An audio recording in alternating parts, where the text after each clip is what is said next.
we've had a lot of historic defensive teams. You have some of the Bulls teams during their run in the 90s, the Detroit Pistons in the early 2000s led by Ben Wallace, and just last season, the Minnesota Timberwolves. Teams that would all redefine what it truly meant to be elite on both ends of the floor. But even with all the great defensive teams of the past, there is a feat that is, for the most part, considered to be impossible. A team recording more steals than turnovers for an entire season. Nobody in NBA history, no matter how great they were defensively, has even come close to accomplishing this, with the gap between these two stats usually falling somewhere between 300 and 500. Even though there have been great starts by NBA teams where it looks like they could be able to do it, eventually the turnovers catch back up and their hopes of accomplishing this feat fizzle out around the 30 game mark. That is, until now, because about halfway through the 2025 season, the OKC Thunder are still looking to be the first team in history to accomplish this, maintaining a level of defense and ball security that we really haven't seen before at this point of the season. Through their first 42 games, the Thunder have recorded 508 turnovers and 478 steals, meaning that their current gap between these two stats is just 30. And when you compare it to teams who are in the top 10 in steals this season, you truly start to understand just how far ahead of everyone else this team actually is. And keep in mind, this insane defensive team is also making an argument for being one of the best offensive teams in the league as well. And to top it all off,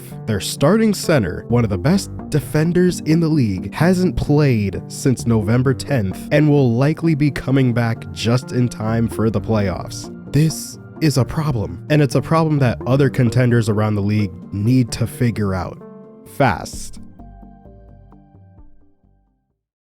I made a video talking about the OKC Thunder during preseason, and I basically was just saying that they are going to be one of the biggest teams to watch out for in the regular season, and especially come playoff time. And here we are 42 games into the year, and I think it's safe to say that that was a pretty decent assessment of what this team actually could have been. Also, real quick, I know that I probably sound a bit different today. I have been completely sick for the last 2 or so weeks. I'm just now starting to kind of get over it. That's the reason why you guys haven't gotten any videos over the last 2 weeks, because for about the last week and a half, I sounded like this. When the Los Angeles Clippers signed Kawhi Leonard in free agency and acquired Paul George from the OKC Thunder in the summer of 2019. And so yeah, you didn't want to hear that. But back to OKC. Coming into the season, we were really anticipating what these new additions would mean for this Thunder team that had already just been the first seed last season, winning 57 games. 42 games into the season, the OKC Thunder have a record of 35-7, trailing only the Cleveland Cavaliers at 35-6. For the best record in the NBA. They currently have by far the best defense in the NBA, giving up just 103 points per 100 possessions, which is 4 points less than the next highest team. And they have a top 6 offense in the NBA, putting up 116 points per 100 possessions. They're still a great offensive team, but the defense is generational and is going to be the factor that is going to take them the farthest come playoff time. As I mentioned earlier, and as I mentioned at the start of the season, the addition of Alex Caruso, as well as just the improvement of existing players on the roster, always meant that this team was going to be extremely tough defensively, but I don't think anybody could have ever predicted something like this. As I said at the start of the video, they almost have as many steals as a team as turnovers, which is something that never happens. And a lot of it is what we talked about earlier. The additions of guys like Alex Caruso, as well as the improvement of guys like J-Dub and Cason Wallace. But it has been particularly impressive due to the fact that for about a month's worth of games, the OKC Thunder did not have a serviceable big. Isaiah Hartenstein was out. Chet Holmgren has been out with the hip fracture since November 10th. And so they were having a lot of games where they were starting Jalen Williams, J-Dub at center. And it was actually working out because of the level of switchability that they now had on defense, as well as just having a bunch of capable wing defenders pretty much throughout their lineups. The Thunder have built a reputation for themselves all season of just having a bunch of pit bulls, as Kenny Atkinson described it, that just are so active on every single pass, every single action. And it really is crazy to watch in real time. The way the Thunder have been operating all season is basically just because they had no bigs to play for a bunch of games. It meant that they had to play small, but it also meant that they could put as many switchable defenders on the floor as possible who can also run. Think of it sort of like the early days of Golden State's small ball. Alex Caruso has been fantastic as we expected. The offense has been a different story. That is one of the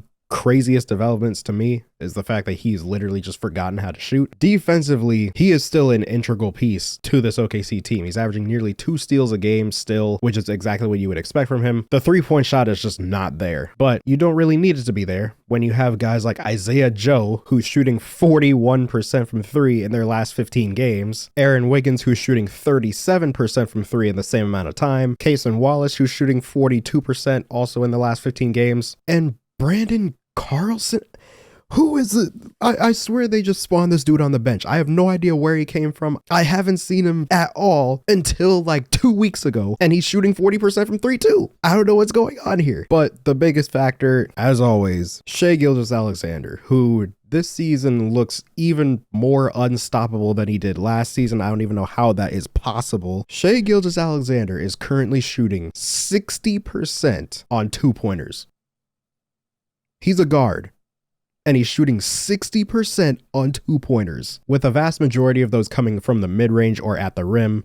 By zone, he's shooting 74% in the restricted area. He's shooting 56% from between 10 and 14 feet, and he's shooting 51% from between 15 and 19 feet. This is not normal. I don't understand what I am even looking at right now. Kevin Durant is really the only player that comes to mind that is even comparable to this. But also the improvement in his game has shown up in his 3-pointers. At the start of the season, I thought that he would be shooting a lot more threes than he did last year, which he was, but he has sort of dialed it back on the attempts. He is now shooting 35%, which is exactly what he shot last season. However, he is doing so on 6 attempts now instead of 4. And so he has picked up the 3-point volume while maintaining the efficiency that he had last season. The result is Shai Gilgeous-Alexander averaging 31.5 points, leading the league in scoring, and he's doing so while only attempting 8 free throws a game. I have been fighting for my life with this Shai discourse ever since about the beginning of last season. And I feel like more and more people are now actually understanding that, yes, this dude actually just is a very good basketball player. I know, no, shocking, crazy. And then you pair that with 3rd-year Jalen Williams, who has taken a dip in his overall efficiency, but the scoring talent and the ability is definitely still there. J-Dub is currently averaging almost 21 points, shooting 47.5% from the field and just 34% from 3. His 3-point shot has definitely regressed from last season, but I also think it's more of just teams being able to actually game plan better for him this season, and having just more film on him is also a factor. But even though he has regressed in his efficiency as a scorer, he has definitely taken a noticeable leap on defense, averaging almost 2 steals per game and being a pretty reliable point of attack defender on a lot of nights. And so you have Shai, who's been a really good 2-way player this season, and also just one of the best offensive players in the NBA, and the leading candidate for MVP right now. You have J-Dub, a really solid secondary option who is also a really solid defender. You have Lu Dort, that I haven't even talked about at all, who is still giving you really solid defense, and also, by the way, having his best shooting season of his career, shooting 43% from 3 on almost 6 attempts a game. You have Ousmane Dieng, who's been really solid. You have Isaiah Joe, who's been shooting the lights out over the last 20 games or so. You have Cason Wallace, who's been really solid defensively, averaging almost 2 steals a game despite not starting for a quarter of the season. And you have Isaiah Hartenstein, who is good for a double-double on any given night, who is really supposed to be your backup center because, yeah, by the way, again, Chet Holmgren hasn't played in 3 months, and they still look like this. I don't know what to do with this team. The Cleveland Cavaliers might have the best shot of beating this team, of course, other than Boston. That's the matchup that a lot of people are now shifting their focus to, is Cleveland and OKC. We just saw them play their 2 games pretty much back to back. They were within about a week and a half of each other, with both of them getting wins on each other, one of them being way more convincing than the other. The Thunder, for me, have always been my pick to win the title this season, even going back to the offseason. Adding Alex Caruso Caruso and Isaiah Hartenstein to a team that already was good last season, and now you give them two pieces that fit perfectly that they desperately needed. Another really solid wing defender in Alex Caruso, and an extremely reliable backup center in Isaiah Hartenstein, which is a problem that they suffered, especially against Dallas. There really aren't any holes in this team that I can see yet. The Thunder are my pick to win it all this season. Like, there's nothing really in their way, especially not in the Western Conference. There's no team that really even is close. Really, the only competition for them is going to be Cleveland and Boston. And then that's it. And even then, we will eventually see how well they match up. But with all that being said, I hope you guys enjoyed this video. Subscribe if you're new. Hit the bell to be notified when I upload. Comment down below what you want to see next. And as always, I'll see you guys in the next one.